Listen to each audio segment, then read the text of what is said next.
I walked into my son's anniversary banquet with nothing more than a quiet hope that I would have a place among them. A chair, that's all. A chair at the table where my family gathered. But within 30 seconds of stepping into that glittering hall, I learned that even a chair could be taken away. If you've ever wondered what becomes of a father's sacrifices when they are ignored, or if you felt the sting of being forgotten by the very people you gave everything to, then please take a moment right now. Subscribe to this channel, click the like button, and share your thoughts in the comments. Your voice here matters. The chandeliers above shimmered like captured stars. Waiters in crisp white moved silently, balancing trays of champagne. I followed the long oak table, white linen stretched tight, gold-trimmed plates shining like mirrors.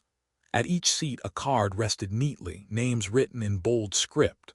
I searched for mine, Daniel Woods, believing it would be near the center, close to my son. But as my eyes moved down, my heart sank. My card was not at the middle, not even near the family. It was shoved all the way to the far end beside the service door, where waiters bustled with dishes and silverware clattered. And at the head of the table, right beside my son, sat another name in proud black ink, Mr. Harold Thompson, my son's father-in-law, a man who had never known the sting of overtime hours, never smelled of oil and sweat after a double shift. A man of pressed suits and polished shoes, now seated where I had once dreamed to be. The message was silent but sharp: you do not belong here. You are less. I sat down at my assigned corner, the hum of the kitchen filling the space where family laughter should have been. From across the room, I saw Mark, my son, his arm draped proudly around his wife as they welcomed the guests. His eyes skimmed past me, quick and indifferent, as if I were no different from the waiters clearing glasses. When the meal began, the speeches followed. Mark stood, glass raised high. "Without Harold," he said, his voice ringing with pride, "none of this would be possible. He's been our support, our guiding light, our rock." Applause thundered around the room. Glasses clinked, heads nodded. But in my ears, each clap landed like a hammer. Where was the mention of my sacrifices? The years I had given. The nights I skipped dinner so he could eat. The tuition I paid by working myself half to death. None of that seemed to matter. I pressed my hands flat against the tablecloth to steady the tremor in my fingers. Then came the gifts. My daughter-in-law stood and presented Harold with a golden watch, its polished face gleaming under the chandelier. The man laughed loudly, boasting about how well it would match his collection. His wrist shone like wealth itself. And me? Mark slid a small box across the table toward me. Inside lay a fountain pen, cheap, flimsy, something you might find at a flea market for a few dollars. "Thought you'd like this, Dad," he said casually. The pen rolled in my palm, lighter than air. It wasn't the cost that burned, it was the carelessness. A father who had signed countless checks, borrowed money he didn't have, rebuilt his life with ink and sweat, and this was the symbol his son chose. A hollow pen for a hollow thanks. Across the table, Harold leaned closer, clapping Mark firmly on the back. "You make me proud, son." That word, son, stabbed deeper than I expected. The hall erupted in laughter, glasses raised high again. Even neighbors and relatives who knew my story lifted their drinks. And I sat in silence, gripping that pen until my knuckles whitened, my breath caught between pride and despair. For the first time I saw the truth I had refused to face. In their eyes, I was no longer the father. I was the shadow, the man who carried the weight so that another could bask in the light. The evening wound down with music and hugs. Guests filed out with laughter spilling into the night. I stayed behind, staring at the seat where Harold had sat, my seat. The linen still bore the crease of his presence, as if mocking me.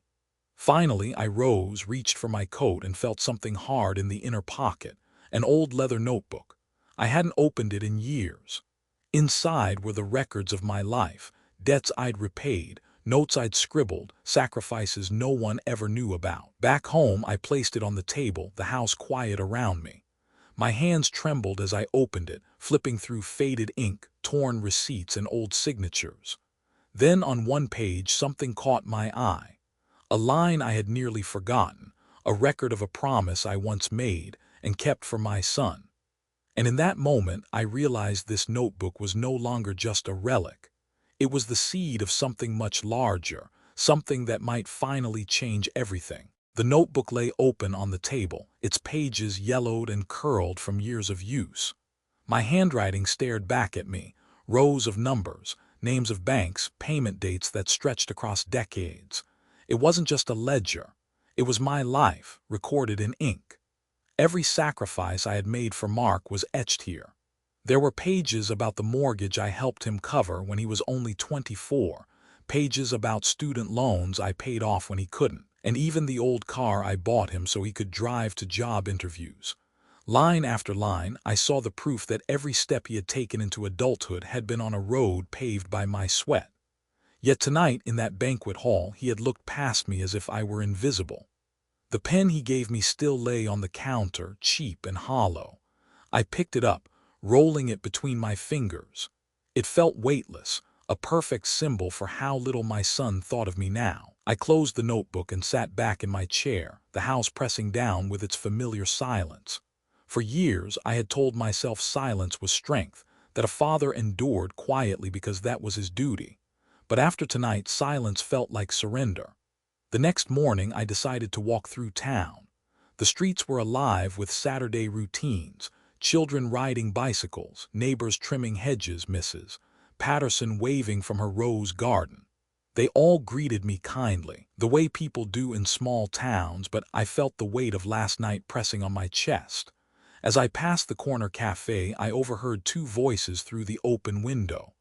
"They say Harold paid for the whole banquet," one woman said. "Of course he did," another replied. "That man has money to spare. He's the real support in that family." Their words stung, though they weren't meant for me. My steps slowed and I pressed on, my face burning with shame. It wasn't the money. It was the erasure. Bit by bit, I was being written out of the story of my own family. By the afternoon, Mark called. His voice carried that casual tone children often use when they assume their parents will always be there. "Dad, thanks for coming last night," he said. "I hope you liked the gift." I hesitated. "It was thoughtful," I lied, though the words felt heavy in my throat. "I knew you'd appreciate it," he continued. "Listen, I wanted to mention, Harold's been helping us with some investments. He's really smart with money. You should see the returns." The word investments cut through me. I thought about the decades of hard labor, the overtime shifts that left me sore and weary, the way I scraped pennies together so he could graduate without drowning in debt. And now, Harold was the one praised for his financial wisdom. "Mark," I said softly, "do you remember when I paid off your tuition? When I kept this house afloat so you could focus on your future?" There was a pause on the other end, followed by a chuckle. "Of course, Dad, but that's just what fathers do, right? You always told me family sacrifices for each other." I closed my eyes, fighting the sting behind them. "Yes, that's what fathers do." That night, I sat again with the notebook. The pages blurred as memories came flooding back. Nights where I ate canned soup so Mark could have a decent lunch. Winters where I wore the same coat year after year so he could buy new textbooks. Every page was proof that love had a price, and I had paid it willingly. But the cruel truth was that love without recognition begins to feel like debt. I turned to a page dated 15 years ago. The handwriting was rushed, smudged by grease from the shop floor. It was a record of the day I paid off the final balance of Mark's student loan, $8,432.17. I remembered how proud he had been, telling friends he was debt-free, never once mentioning how it happened. I closed the notebook, pressing my palm against its worn cover. Somewhere inside, a storm was building. The following Sunday, my sister Margaret invited me for dinner. She lived just a few blocks away in the same modest house she had shared with her late husband. She welcomed me with her usual warmth, the smell of roast chicken filling the air. We sat at her kitchen table, sunlight streaming across the checkered cloth. She poured tea into chipped mugs, the kind we'd used since childhood. "You seemed quiet at the banquet," she said gently. "Are you all right?" I looked down at my tea, watching the steam rise. "They gave Harold my seat," I said finally. Margaret's face softened. "I noticed it wasn't right." "And the gift," I continued, my voice tightening. A pen, a cheap pen after everything I've done for him. Margaret reached across the table, placing her hand over mine. Daniel, you've carried this family on your back. You don't need their recognition to know your worth. Her words were kind, but they couldn't silence the ache, because deep down I didn't just want recognition. I wanted my son to remember who had lifted him, who had sacrificed so he could rise. Later that evening, as I walked home, the sun dipped low, painting the streets in gold. I passed the park where I had once taught Mark to ride a bike. I could still hear his laughter when he finally pedaled on his own, his small voice shouting, "I did it, Dad." When had that boy disappeared? When had pride turned into indifference? Back at home, I placed the notebook on my nightstand. The weight of it felt heavier than ever, as if it contained not just numbers, but every silent humiliation I had endured. I didn't know it yet, but within those pages lay the very thing that would shift the balance. Something forgotten, something overlooked, that would rise again like buried fire. And while the house sank into silence, I whispered to myself, "This isn't over. Not yet." The cheap pen still lay on my kitchen counter, a silent reminder of the banquet and the seat that wasn't mine. I had tried to push it out of sight, but each time I walked past, it caught the light and demanded my attention. A gift, my son had called it, a token of appreciation, yet it felt less like gratitude and more like dismissal. I picked it up again that Monday morning, rolling it between my fingers as the coffee brewed. It was light, hollow, almost flimsy. I pressed its tip to a scrap of paper, letting the ink scratch across the page. The lines it made were thin, inconsistent, already fading. And for the first time in my life, I wondered if this was how Mark saw me now, fading, replaceable, no longer steady in his life. Later that day, I decided to visit him. Not to confront him, but to deliver the pen back, as if returning an item mistakenly given. The neighborhood he lived in was everything mine was not: rows of polished houses, manicured lawns, gleaming cars parked in the driveways. I drove past them slowly, feeling the weight of decades pressing down on me. Each one was a monument to the kind of life Harold, his father-in-law, had promised him. When I knocked on the door, my daughter-in-law, Emily, answered. She was dressed in a silk blouse, her hair perfectly styled, the faint scent of perfume following her. Her smile was polite, but there was a flicker of hesitation in her eyes. "Daniel," she said, "what a surprise. Is Mark home?" I asked. She stepped aside reluctantly. "He's in the study." Mark was seated at a large oak desk when I entered, his laptop open, papers scattered across the polished surface. He looked up, surprised. "Dad, what are you doing here?" I set the pen down gently on the desk. "I thought you might want this back." He frowned, picking it up. "What do you mean? It was a gift." I met his eyes. It didn't feel like one. His jaw tightened. "Dad, it's just a pen. I thought you liked writing." I sighed, lowering myself into the chair across from him. "It's not about the pen, it's about what it means. Last night I sat at the far end of the table while Harold sat beside you. You toasted him, you gave him honor, and me, I was an afterthought." Mark leaned back, his arms crossing. "Harold has done a lot for us. He helped us buy this house, paid for Jake's school. He's always been there financially." The words struck harder than I expected. "And what about me? Who do you think kept you afloat when you were young? Who worked 2 jobs so you could graduate? Who sacrificed his life so you could build yours?" There was a long pause. Finally, Mark shook his head. "Dad, you did what fathers are supposed to do. That's not something to brag about. Harold goes beyond that. He invests. He provides opportunities. He's generous." Generous. The word echoed in my mind like an accusation. Had my years of silent sacrifice meant so little? I stood slowly, my chest tight. "One day, Mark, you'll realize generosity isn't measured in dollars. It's measured in what you give of yourself, and I gave everything." I left before he could answer. The sound of the pen clicking closed behind me. That evening, I returned home to find an envelope slipped under my door. It was from the bank. Confused, I tore it open and scanned the statement inside. My eyes froze on a single line. "Withdrawal, $10,000 authorized by secondary account holder." My hands began to shake. Years ago, after my wife died, I had added Mark's name to my account just in case. I had never removed it. I had trusted him. Now the evidence was clear. He had taken money without asking. I sank into a chair, the envelope trembling in my hand.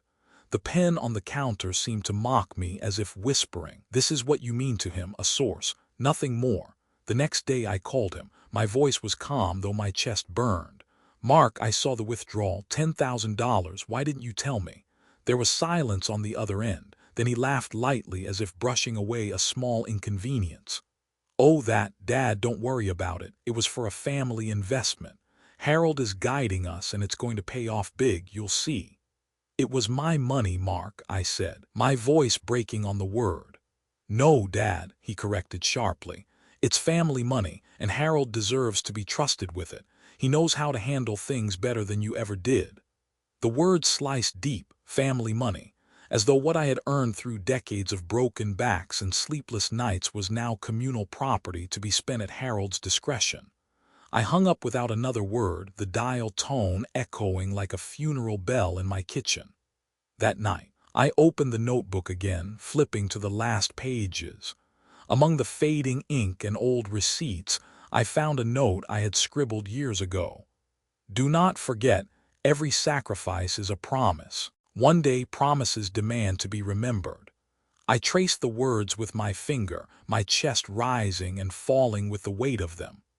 I realized then that the pen wasn't just a bitter gift. It was a symbol of how invisible I had become in my own family's story. But the notebook in my hands told another story, a truer one. And soon, that story would be heard. The notebook waited on my nightstand like a restless ghost. Its leather cover was cracked, its corners frayed, yet it seemed heavier than any book I had ever held. For nights I had avoided opening it again, afraid of what it might remind me of. But after the phone call with Mark, the one where he told me my life's earnings were family money, I knew I couldn't ignore it anymore. I turned on the lamp, the room filling with warm yellow light. With careful hands, I opened to the middle pages. Ink smudges lined the margins, receipts and small slips of paper still tucked between the pages. Each entry was a fragment of my past, a record of what I had given, what I had lost, and what I had endured to keep my son's life afloat. The pen from the banquet sat nearby, mocking me in its silence.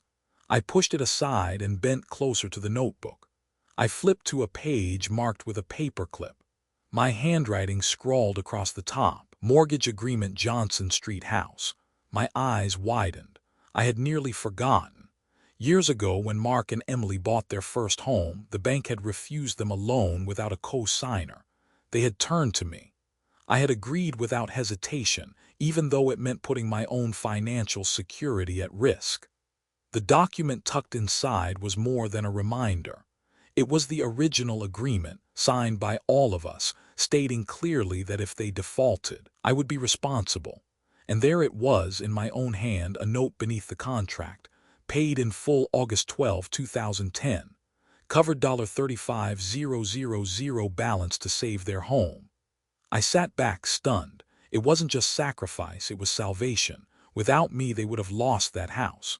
Without me, Harold wouldn't have had a family to praise or a son-in-law to boast about. Yet no one remembered, no one mentioned it, not even Mark. The memory came rushing back uninvited. I could still see him that day, standing in the driveway, his face pale with worry. "Dad, they're going to take the house," he had whispered, ashamed. I had walked straight to the bank the next morning. I had written the check with hands that shook, knowing it would drain years of savings, but believing it would keep my son safe. That sacrifice had been buried in this notebook, forgotten by everyone but me, until now. I closed the notebook gently, but the thought wouldn't leave me. What if I had never stepped in? What if the bank had taken the house? What if Harold, the man who now sat in my chair, had been forced to watch his daughter move back in with me, stripped of the life he bragged about? It was ironic. My silence had protected them, but that silence had also erased me. The next weekend, Mark invited me for brunch. Perhaps he thought the phone call had blown over, or perhaps Emily had insisted. I agreed to go, but this time I carried the notebook under my arm. When I arrived, Harold was already there, lounging in the living room with a glass of wine, his voice booming as he told a story about some business deal he had closed. Emily laughed politely, her hand resting on his arm.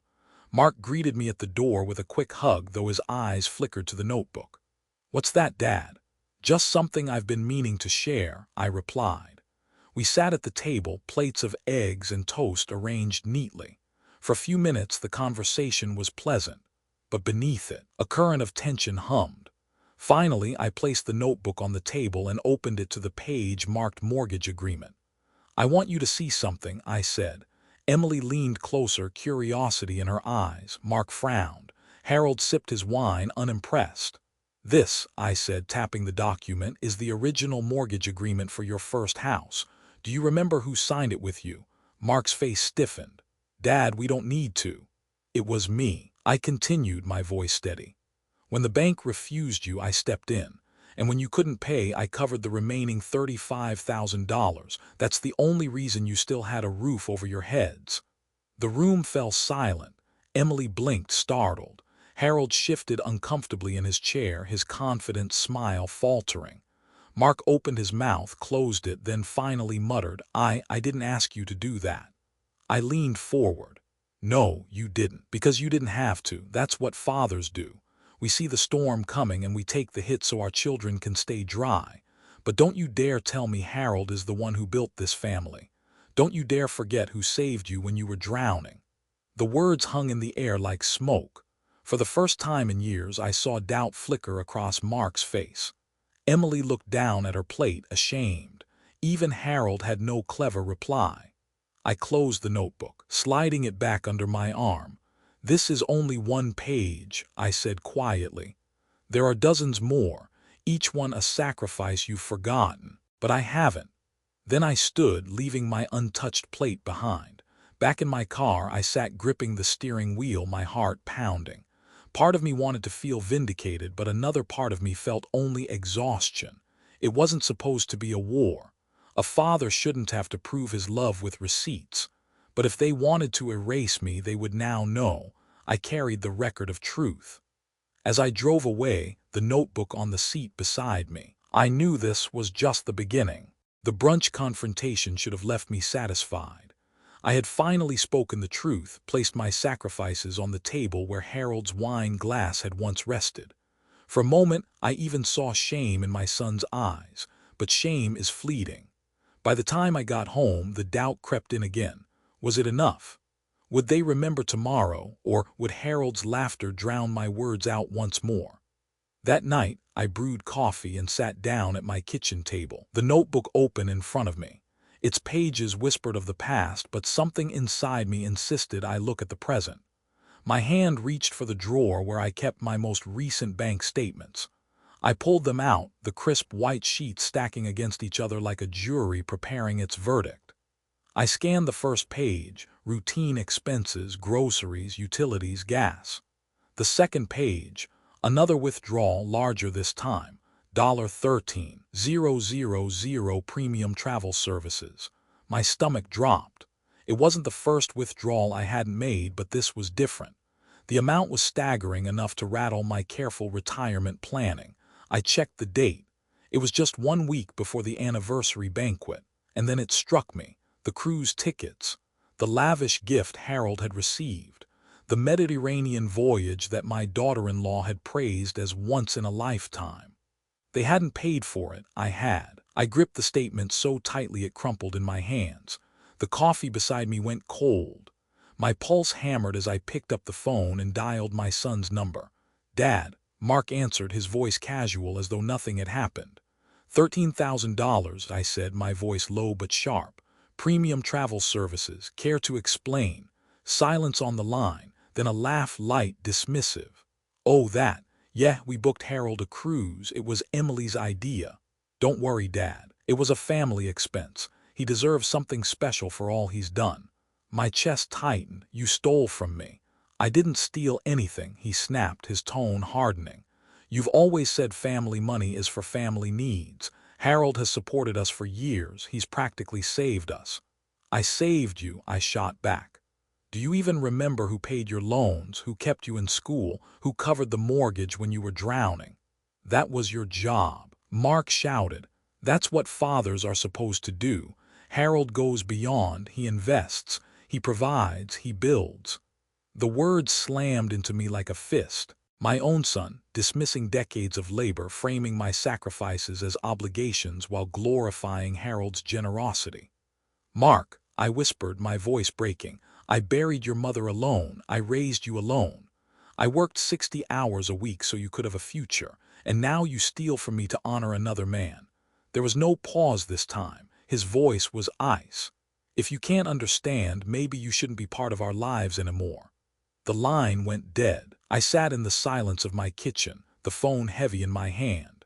The refrigerator hummed, the clock ticked, but the world itself felt hollow. I lowered my head into my hands, tears burning at the corners of my eyes. I had always believed betrayal came from strangers. I never thought it could come from my own blood. When I finally lifted my head, the notebook sat open on the table, as if waiting. Its faded pages reminded me of something Margaret, my sister, said. Daniel, paper doesn't forget, people do. The next morning I walked to the bank. The teller, a young woman with bright eyes, greeted me politely, but her smile faltered as she pulled up my account. Yes, Mr. Woods, she said carefully, we can see the transactions. They were authorized by the secondary account holder. My son, I said flatly. She hesitated. Technically, yes. Remove him, I said. Immediately. I want his access revoked. Today. She nodded, typing quickly. We can do that, but you'll need to sign a few forms. As I signed, I felt something inside me steady. For the first time in years, I was reclaiming control. The pen scratched against the paper. Ironic, I thought, that the pen my son gave me had no ink, but this one carried enough power to change everything. When I left the bank, the sun felt warmer, the air lighter. Yet beneath it all, anger still simmered. That evening, Margaret called. Her voice was lined with worry. Daniel, I heard from Emily. She says you're overreacting about some money. Overreacting. My laugh was bitter. She and Mark stole from me, Margaret, $13,000 for cruise for Harold, and they have the nerve to call it family money. There was silence on the line. Then she whispered, oh, Daniel, I'm so sorry. Her sympathy was kind, but it only deepened the ache, because what I needed wasn't pity. What I needed was justice. Later that night, I sat with the notebook again, flipping through page after page. One sacrifice after another stared back at me, each line proof of a life lived in service. But something new caught my eye near the back, a note I had scribbled in hurried handwriting, attached to another contract. Leon released Johnson Street House. My breath caught.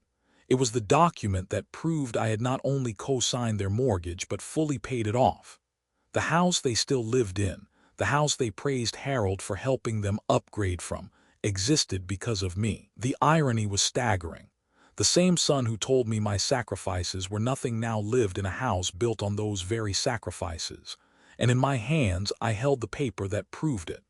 I leaned back in my chair, the notebook pressed against my chest. For years I had chosen silence, believing love needed no witness. But silence had cost me everything.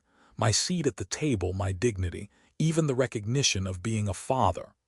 Now, with the bank statements and the forgotten contracts in my possession, I realized something. Silence was no longer strength. It was surrender. And I was done surrendering. I had spent days replaying the phone call in my head, hearing Mark's words echo like a cruel refrain. That's what fathers are supposed to do. Harold goes beyond. Each time I heard it, the anger returned sharper, heavier, until it pressed down on me like a weight I could no longer carry. The bank had removed his name from my account. I thought that would bring peace. Instead, it brought clarity. If I didn't confront this betrayal, it would rot me from the inside.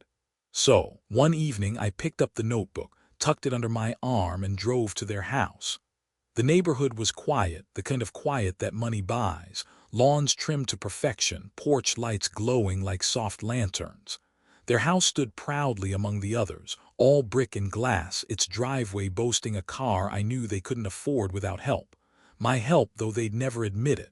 When I knocked, the door opened slowly. Emily stood there, her expression tight, her smile polite but forced. "Daniel," she said, "we weren't expecting you." "I need to speak with Mark," I replied. My voice was calm, but there was no mistaking the steel underneath. She hesitated, then stepped aside. "He's in the living room." Mark was sprawled on the sofa, scrolling on his phone, a glass of whiskey resting on the coffee table. He looked up, startled. "Dad, what's going on?" I set the notebook down on the table between us.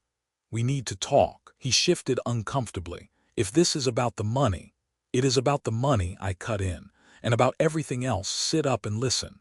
Emily came in quietly, hovering near the doorway. I opened the notebook, flipping to the mortgage contract.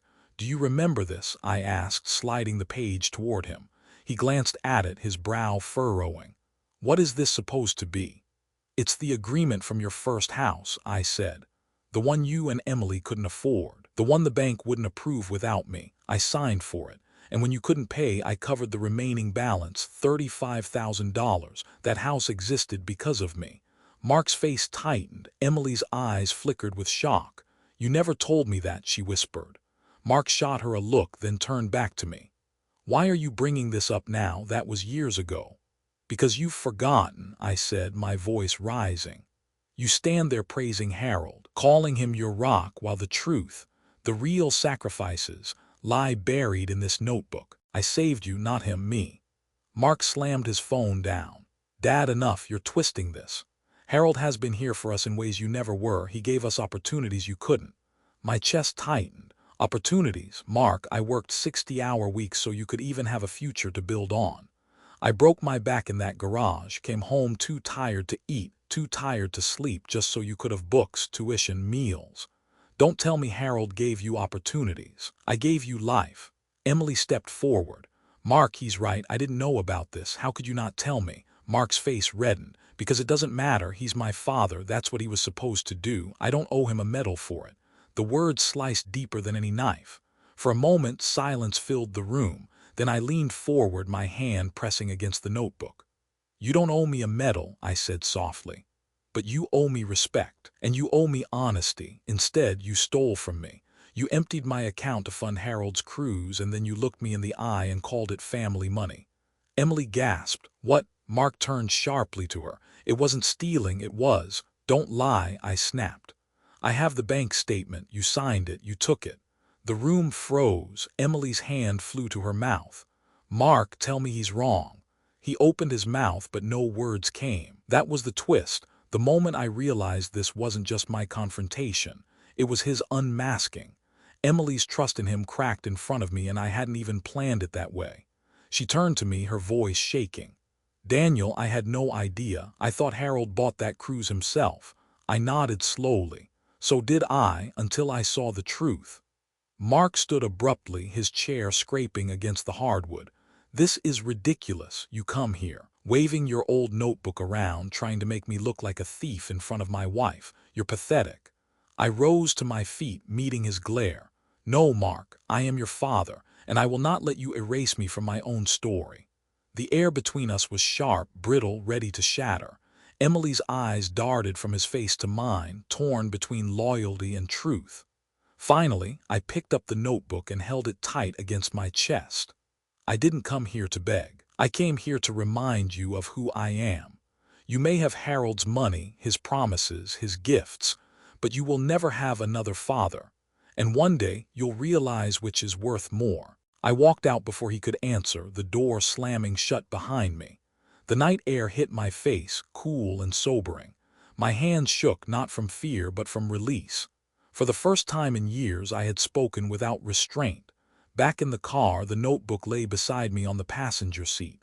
The pages seemed to pulse with life, as if they carried not just memories but power. I started the engine, headlights cutting through the darkness. My heart pounded, but it wasn't just anger now. It was something else: resolve. I didn't know where this road was leading, but I knew one thing with certainty: silence was finished. For a few days after the confrontation, the house was silent in a way I hadn't felt before. It wasn't the peaceful silence of a man living alone. It was the heavy silence after a storm. I thought maybe, just maybe, my words had reached them. Perhaps Mark would reflect, Emily would question, Harold would keep his distance. but I underestimated the power of pride. The first sign came on a Thursday morning. My phone buzzed with a notification. I rarely check social media, but the alert caught my eye. It was from a neighbor. The message was short. "Daniel, have you seen what your son posted?" I opened the link. There, in bold letters on Mark's page, were words that cut me deeper than any blade. "It breaks my heart, but sometimes family isn't who you think they are. My father has accused me of theft, humiliated me in front of my wife, and turned his back on everything we've built. I never thought I'd see the day when he'd value money over love." Beneath the post were comments, dozens of them. "So sorry, Mark, that must be so hard. Older people can get paranoid, try to be patient. You and Emily are such good people, stay strong." Each one was a stone building a wall between me and the truth. By noon, Emily had added her own post. Hers was gentler, cloaked in sorrow, but no less cruel. "I wish my father-in-law could see the love we've tried to show him. Harold has been more of a father figure to us than anyone, yet instead of gratitude, we face accusations and anger. Please keep us in your prayers as we try to heal." The comments poured in hundreds now. Friends, co-workers, neighbors, even people I barely knew from church, all expressing sympathy for them. And quietly in the spaces between their words, condemnation for me. That evening, I walked to the corner store. On the way, I passed two women from the neighborhood. They lowered their voices when I approached, their eyes sliding away as though I carried a disease. Inside the store, the cashier, a young man who once greeted me warmly, barely looked up. I could feel it in the air. The story had spread beyond social media. It was in whispers, in glances, in silence that followed me like a shadow. For the first time in my life, I felt like a stranger in my own community. When I returned home, I sat at the kitchen table, the notebook in front of me. I opened it, searching for comfort in the familiar ink of old sacrifices. But instead of comfort, I felt anger, because the truth was here, written in my hand, while lies spread across the world like wildfire. I flipped through the pages, the mortgage I had saved, the tuition I had paid, the debts I had carried. Each line was a testament to the life I had given my son. And yet in the eyes of the world, I was a selfish old man clinging to money. Margaret called later that night. "Daniel," she said softly, "I saw the posts. People are talking." I closed my eyes. "Do you believe them?" Her voice caught.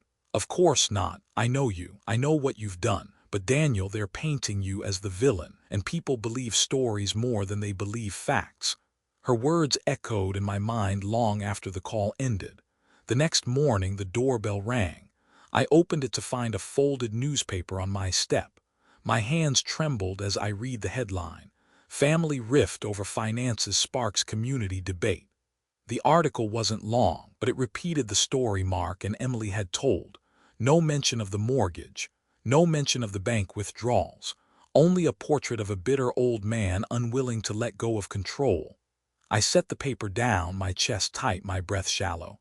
For the first time, I understood what they had taken from me wasn't just money. It was my name, my dignity, my place in the world. That evening, as I sat alone, the phone buzzed again. This time it was Margaret.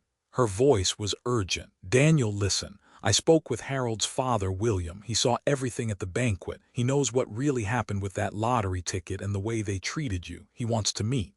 I blinked, stunned. Why would Harold's father help me? "Because," she said, "he told me even he is ashamed of what his son and daughter-in-law are doing. He doesn't want to watch them destroy you or themselves." For a moment, hope flickered. Perhaps the tide was turning. That night, I sat with the notebook again. My hand brushed over the pages, each one whispering the same truth: paper doesn't forget. And as the house settled into silence, I realized something. I could endure the whispers, the stares, the lies, but I could not allow them to erase me. The battle had left the walls of my home. It was now in the streets, in the papers, on the screens of strangers. And I knew the next move would decide everything. The morning after Margaret's call, I woke with a strange heaviness in my chest, not the weight of despair, but the anticipation of something new. For weeks, I had been dragged under by betrayal and humiliation. Now, for the first time, there was a hint of light. Harold's father, William, wanted to meet. I didn't know what to expect. I had always imagined him as a man cut from the same cloth as his son, polished, proud, untouchable. But Margaret's voice had been insistent, almost urgent. He saw everything at the banquet, he knows the truth, and he's not afraid to speak it. So I agreed. We met at Murphy's Diner, a place I'd visited countless times over the years for black coffee and bacon sandwiches. The booths were worn, the floor checkered, the smell of grease and syrup clinging to the air. It was the kind of place Harold would never step foot in, too ordinary, too real. William was already there when I arrived, seated by the window, a navy suit draped over his tall frame. His hair was silver, neatly combed, but his eyes were sharp, steady. When I approached, he rose and extended his hand. "Mr. Woods," he said, "thank you for coming." "Call me Daniel," I replied, gripping his hand firmly. We sat. The waitress Dolores, who had been here longer than either of us, poured coffee without asking. William didn't touch his cup. Instead, he leaned forward, his expression grave. "I witnessed everything that night," he began. "Your daughter-in-law tossing that lottery ticket across the table as if it were a joke. Your son smiling through it, pretending it was nothing. And Harold, my son," he paused, his jaw tightening. "He basked in the attention while you sat alone at the end of the table. It was shameful." I swallowed hard. "You saw all of it. Every word, every gesture." He pulled a folded paper from his briefcase and slid it across the table. "And I took notes, old habit. I've spent my life in boardrooms, Daniel. When something feels wrong, I write it down. That night I knew what I was seeing would matter." I unfolded the paper. His handwriting was neat, almost meticulous. Line after line recounted the banquet, the pen, the cruise tickets, the toasts, even the way Emily glanced at Harold with gratitude while ignoring me. "You don't have to fight this alone," William said. His voice softened. "They are my family. Yes, but lies cannot stand. Not in business, not in family. If they want to drag your name through the mud, then let the truth rise higher." I sat in silence, the paper trembling slightly in my hands. For weeks I had been gaslit, my sacrifices buried under their narrative. And now here was a witness, their own blood willing to stand by me. "Why are you helping me?" I asked quietly. His eyes hardened. "Because I raised Harold to be a man of integrity. Watching him betray those values shames me. If I stay silent, then I am complicit." I nodded slowly. "Thank you." He tapped the notebook I'd brought with me, resting on the table. "And what's that?" "My life," I answered. I opened it, flipping to the back pages. "This isn't just old receipts, it's proof. Here." I pulled out a folded document, yellowed but intact. "This is the lien release for the Johnson Street house. It proves I didn't just co-sign the mortgage. I paid it off. $35,000. Without me, they would have lost everything." William studied it carefully, his brows furrowed. This changes everything. Do you realize what you hold here? Not just memory, evidence. They can twist words, but they can't twist ink." I looked down at the notebook, my chest tight. "It's all here. Years of sacrifice they've erased with a single Facebook post, but the paper remembers." William sat back, a grim smile crossing his face. "Daniel, you have more power than you think. They wanted to bury you with shame. But shame burns away in the light of truth. If they keep pressing this narrative, you have enough to expose them publicly and legally." The idea made my stomach turn. I had never wanted a courtroom, never wanted to battle my own son like an enemy. But as I sipped my coffee, I realized the battle had already begun. And if I didn't fight, I would lose more than money. I would lose myself. That evening, back home, I laid the notebook open across the kitchen table. Page after page, I spread out contracts, receipts, old checks. It was like watching my entire life take shape in paper form, a monument to every unseen sacrifice. As I worked, the phone buzzed. Another notification. Against my better judgment, I checked. It was Emily again. This time, she had posted a photo of Harold holding up a wine glass, his watch gleaming under the light. The caption read, "A true father figure. Generous, selfless, and everything we could ever need." The comments glowed with approval. "You're so lucky. What an amazing man. Some fathers don't deserve the title." I set the phone down, my hand shaking. But then my eyes returned to the document spread before me, the lien release, the mortgage agreement, the bank statements. Paper doesn't forget. I realized then that the humiliation wasn't the end. It was the beginning of a reckoning. My son wanted to rewrite history, but I held the pen. Not the cheap one he had given me, but the ink of truth written across decades. I gathered the pages back into the notebook, pressing the leather cover closed. My hands no longer shook. They steadied. The world believed their lies for now, but soon the truth would speak. And when it did, the echo would be louder than Harold's laughter, sharper than Mark's accusations, and stronger than every whisper in this town. Family dinners had always been sacred in my memory. When my wife was alive, Sunday evenings meant roast chicken, laughter, and the sound of my son telling us about school while she poured gravy with her gentle smile. Those memories had become my anchor in lonely years.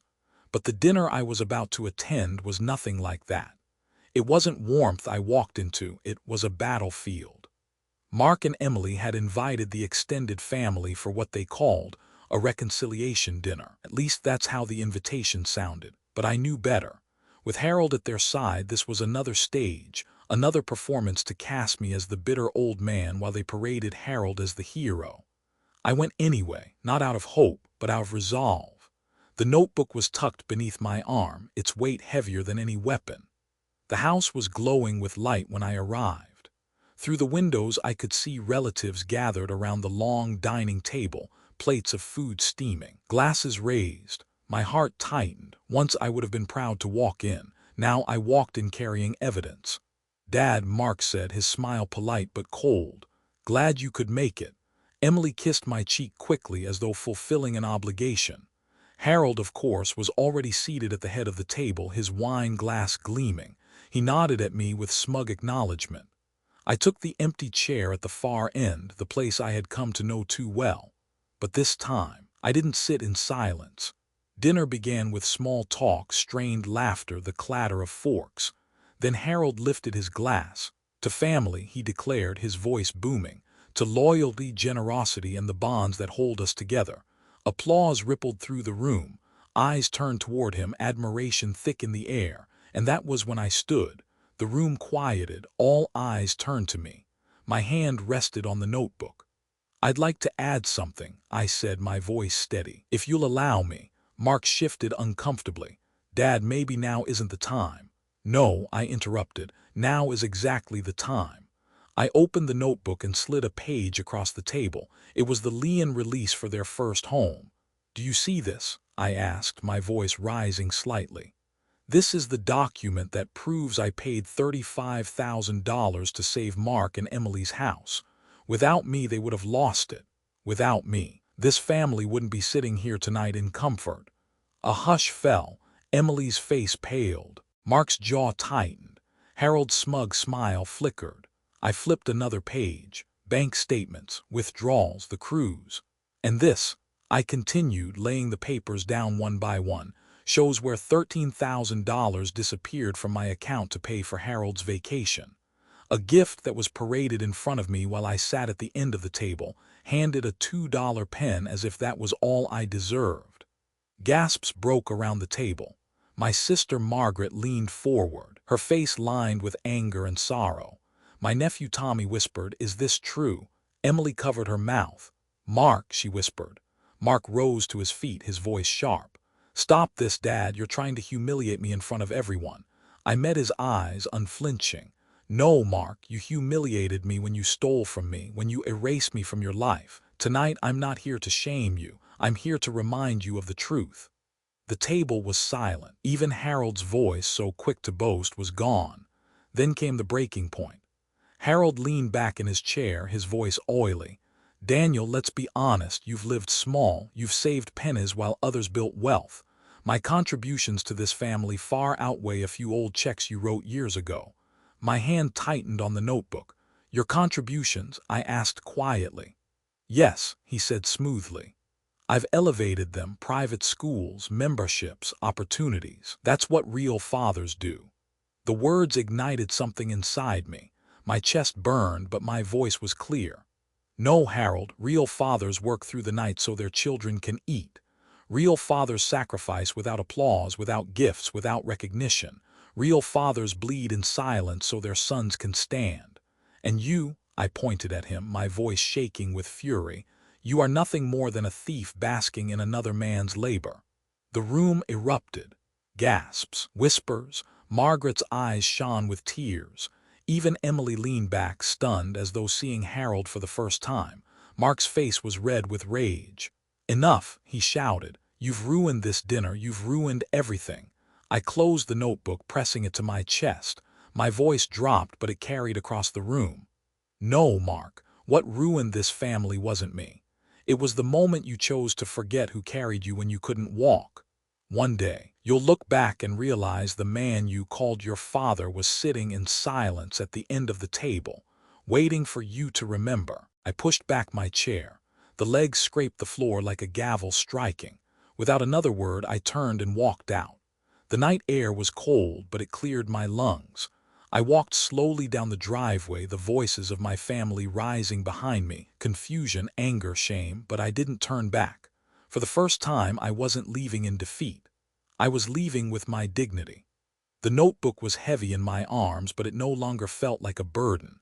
It felt like a shield. The night after the dinner, my house felt different. For years, it had been filled with silence that tasted of loneliness. But this time, the silence carried something else: finality. The confrontation was over. I had walked away with my dignity intact, but the wounds ran deep. Family ties don't snap cleanly. They fray, leaving threads that catch on every memory. I set the notebook on the kitchen table and stared at it. Its worn leather cover was no longer just a record of sacrifice. It was a testament, a declaration, proof that even when forgotten, a father's love had weight. But what now? For 3 days I stayed home. Neighbors still whispered when I passed them on the street. Online, Mark and Emily's story continued, though quieter now. Harold's voice, once booming in every corner of their lives, had grown strangely absent. Perhaps William's influence had begun to spread. Perhaps shame had finally touched him. Margaret visited one afternoon with a casserole. She set it on my table, looked at the notebook, then at me. "You did what you had to do," she said softly. "They may never admit it, but the truth is out there now." I nodded, though my chest ached. But what if the truth isn't enough? What if they never come back? She reached across the table and gripped my hand. "Daniel, sometimes being a father means letting go, not holding on." Her words lingered long after she left. That evening, I walked through the quiet streets of my neighborhood. Children laughed in the distance, chasing a ball across the pavement. A couple held hands on their porch. Life continued, simple and steady, even as mine seemed caught between past and future. I passed the auto shop where I had spent most of my life. The smell of oil and grease still clung to the air. My hands itched, remembering the feel of tools, the satisfaction of fixing what was broken. Machines, at least, could be repaired. Families were harder. I wondered if maybe that was my next chapter, not chasing the love of those who had chosen to forget me, but rebuilding something new, something of my own. Back home, I made tea and sat with the notebook again. I flipped to the last page, blank and waiting. Slowly, I picked up my pen, the cheap one Mark had given me, still faint, still unreliable. And I wrote, September 10. Tonight I leave this page blank, not because my story is finished, but because it isn't. Some endings aren't endings at all, they are choices. And tomorrow I will choose what comes next. I set the pen down, closed the notebook, and leaned back in my chair. For the first time in weeks I felt at peace. Not because the wounds had healed, but because I had finally stopped pretending they didn't exist. The phone rang once that night. The screen flashed with my son's name. I let it ring. Was it anger, regret? Another attempt to twist the story? I didn't know. Maybe I didn't need to. Instead, I walked to the window. The stars hung quietly over the neighborhood, steady, unchanging. I thought of my wife, of the nights we used to sit together and dream of a future where our son would thrive. In many ways, that dream had come true, but the cost had been heavy and the gratitude had vanished. Still, I whispered into the night. I tried love. I did everything I could. The story doesn't end with reconciliation, nor with revenge. It ends with a man, just a father, choosing to stand, to protect his dignity, and to remember that even if his family forgets, the truth does not. And as I turned off the light and climbed into bed, I understood something simple but powerful. The notebook wasn't my past, it was my compass. Where it would lead me tomorrow, I didn't know. But tonight, I finally felt ready to find out.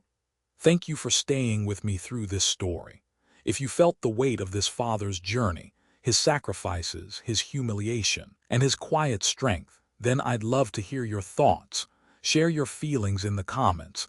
Have you ever felt unseen or unappreciated for what you gave to someone you love?